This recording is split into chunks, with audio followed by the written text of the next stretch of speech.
สุดฝึกอบรมให้นักกวดการและนักเดินขันเมืองเพื่อกะเกียมในการสำรวจพลเมืองและที่อยู่อาศัยทั่วประเทศครั้งที่5ปี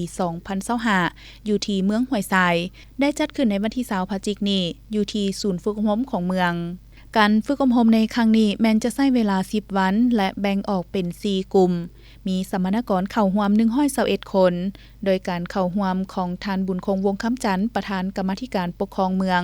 หัวหน้าคณะสีน้ำขันเมือง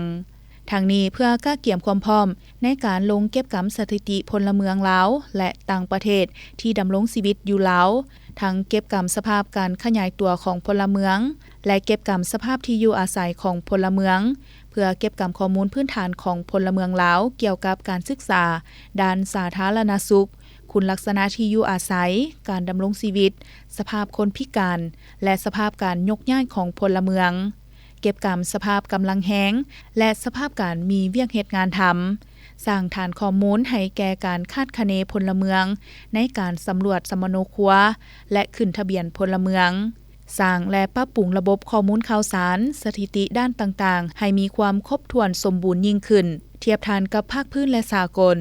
สำรวจข้อมูลทางด้านเศรษฐกิจและสภาพท่าเอียงในด้านสังคมและความเสมอภาพยิ่งใส